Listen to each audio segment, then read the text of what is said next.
Saudaraku yang dikasihi Tuhan, berkah dalam. Sudah kita memberi senyum hari ini, Selasa 13 Juni 2023. Gereja memperingati Santo Antonius dari Padua, seorang imam. Mari kita awali permenungan kita hari ini dengan tanda kemenangan Kristus dalam nama Bapa dan Putra dan Roh Kudus. Amin. Permenungan kita diambil dari Injil Matius bab 5 ayat 13 sampai 16. Kamu adalah garam dunia. Jika garam itu menjadi tawar, dengan apakah ia diasinkan?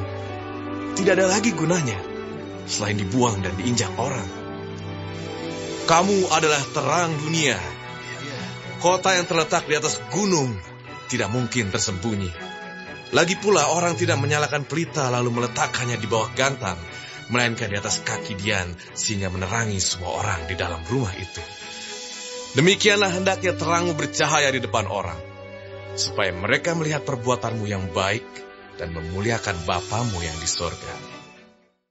Saudaraku yang dikasihi Tuhan, ada sebuah ungkapan Romawi yang terkenal. Tidak ada sesuatu yang lebih berharga daripada matahari dan garam. Garam dipakai dalam kehidupan sehari-hari untuk memberi rasa enak kepada makanan dan sebagai penangkal kebusukan. Orang Romawi memandang garam sebagai bahan yang paling bersih dari segala bahan sebab dihasilkan oleh matahari dan air laut. Tapi ketika garam tidak terasa asin dan tidak murni, maka selain tidak berguna, garam itu akan dibuang. Terang berfungsi untuk menerangi kegelapan. Itulah yang terjadi ketika kita melihat daerah pegunungan di malam hari. Jika terlihat banyak lampu, kita tahu di sana ada penduduk yang tinggal, ada kehidupan. Ketika sebuah pelita diletakkan di bawah gantang, maka pelita itu tidak berfungsi, maka harus diletakkan di atas kaki dian. Jika terang hidup kita berfungsi melalui perbuatan baik yang kita lakukan, maka kita telah mempermuliakan nama Allah Bapa. Saudaraku yang dikasihi Tuhan, bila Yesus berkata kepada para pengikutnya, kamulah garam dunia, maka yang dia maksudkan ialah bahwa semua orang yang menjadi murid-muridnya hendaknya menjadi penangkal kebusukan. Itu berarti kehadiran dan hidup mereka, hidup kita hendaklah senantiasa membangun kesejahteraan, membangun kebahagiaan dan kedamaian bagi sesama. Kita diingatkan hari ini agar jangan hanya mengeluh terhadap berbagai kerusakan dan penyimpangan moral dalam masyarakat. Kita juga harus menjalankan fungsi kita sebagai garam agar dunia tidak semakin rusak dan menyimpang. Sebagai cahaya, Kristus menghendaki agar kita pengikutnya tetap berusaha memancarkan kebaikan, membawa kegembiraan. Sebagai terang kita bisa belajar dari fakta tentang bulan. Bulan merefleksikan terang matahari ke bumi.